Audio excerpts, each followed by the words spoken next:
Assalamualaikum warahmatullahi wabarakatuh. Alhamdulillahi rabbil alamin. Assalatu wassalamu ala asrafil anbiya'i wal mursalin wa ala alihi wa ashabihi ajmain. Para pemirsa kajian stilistika Al-Quran yang dimuliakan Allah, kembali kita lanjutkan bahasan kita dalam gaya bahasa Al-Quran dan makna di balik keindahan redaksi yang Allah hadirkan dalam kitab sucinya. Kali ini kita akan bahas judul kebinasaan dan petunjuk dalam lam taukid. Kita akan baca dua ayat.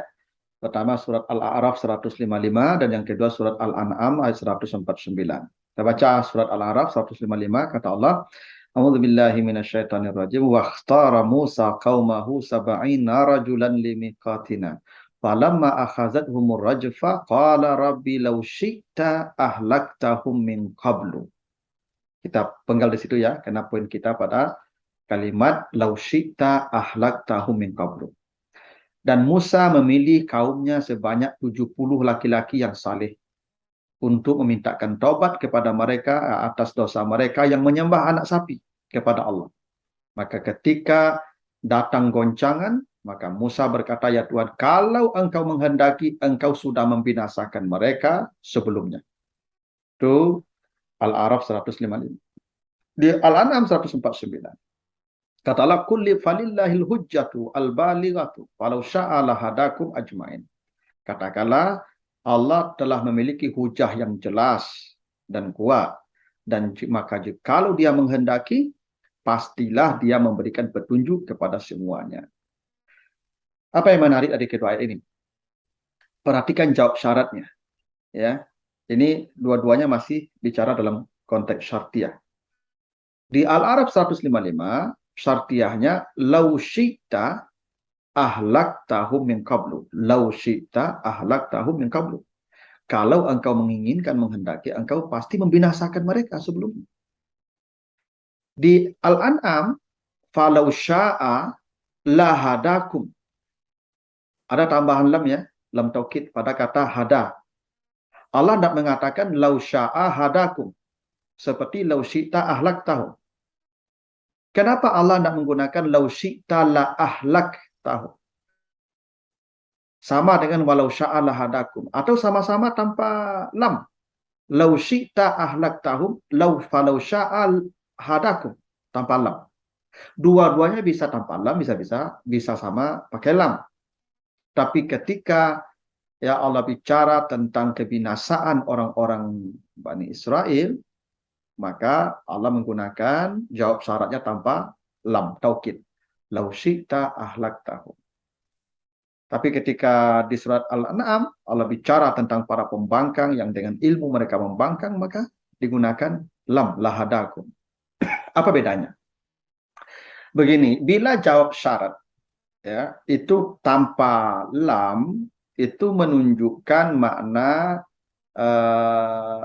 ringan, ya, makna ringan. Kalau dikatakan lauzurtu akram, ya, akram tuka, kalau engkau mengunjungi saya akan memuliakan engkau, itu maknanya yasir, ya, sederhana, ringan, ya. Tapi kalau saya katakan lauzurtani, ya, lauzurtani la akramtuka, pakai lam, maka kalau engkau datang, saya benar-benar memuliakan engkau. Dan ini akan berbeda pelayanannya ketimbang saya menggunakan akramtuka tanpa lam.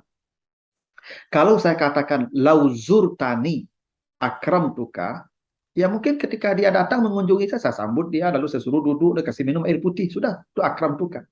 Tapi kalau lauzurtani la akramtuka, saya suruh dia masuk, saya carikan kursi terbaik, saya tempatkan ruangan terbaik, saya carikan makanan terbaik, saya pulang saya kasih hadiah banyak, itu namanya la akramtuka. Itu bedanya ya. Kalau jawab syaratnya tanpa lam, itu namanya yasir, sederhana, ringan, gampang, mudah. Tapi bila dikasih lam pada jawab syaratnya menunjukkan makna berat, ya, taklif, berat sekali dan sempurna. Itu bedanya jawab syarat yang ada lam atau tidak ada lam. Nah, kita kembali ke ayat tadi. Kenapa di Al-A'raf 155 tidak ada lam? Lau syi'ta ahlaktahum min qablu. Jikalau engkau ingin, engkau hancurkan mereka. Tapi di Al-An'am 149, jikalau engkau ingin, engkau beri petunjuk mereka. Pakai lam. Kenapa? Karena Al-A'raf 155 bicara tentang orang-orang Yahudi Bani Israel yang menyembah anak sapi, patung anak sapi. Dan mereka bodoh. Dan kalau Allah hendaki, Allah hancurkan mereka. Tidak dalam. Kenapa? Karena menghancurkan orang itu lebih mudah. Allah kalau mau menghancurkan manusia yang kafir durhaka, cukup datang angin, hancur itu. Datang itu apa? Seperti Abraha dan tentaranya, datang burung ababil. Seperti umat Nabi Nuh, datang banjir, hujan lebat ya, datang banjir atas bawah, air keluar. Seperti umat Nabi Saleh ya, yang datang meledakkan gunung. Nabi Hud umatnya datang angin dingin. Seperti umat Nabi Lut yang datang hujan batu. Kalau Allah hendak menghancurkan, mudah. Menghancurkan orang durhaka itu lebih mudah. Karena senjata Allah banyak. Mudah, makanya jawabnya tidak ada pakai lam. Lau syi'ta ahlaktahum kamu. Tapi memberi petunjuk itu sulit. Karena itu pakai lam. Falau sya'a lahadakum. Karena memberikan petunjuk pada orang itu sulit. Tidak mudah kasih petunjuk orang. Itu makanya Allah kalau ngasih petunjuk manusia, diturunkan ribuan nabi, ratusan ribu nabi turun untuk kasih petunjuk.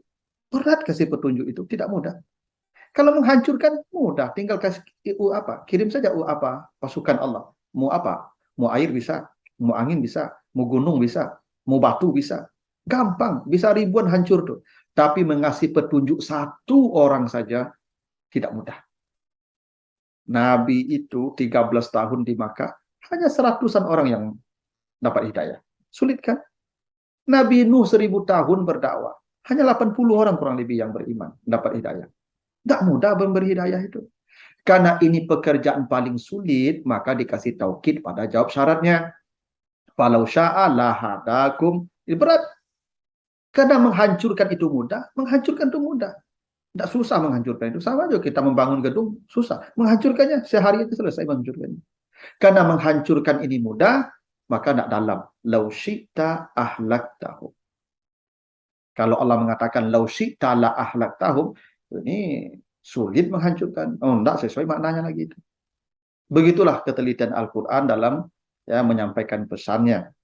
Jadi, Anda yang memberikan hidayah pada orang, yang Anda jangan sebagai da'i, sebagai ustadz, sebagai mubaligh, sebagai guru, sebagai dosen, Anda perlu sabarnya ekstra. Kenapa? Memberikan hidayah itu tidak mudah.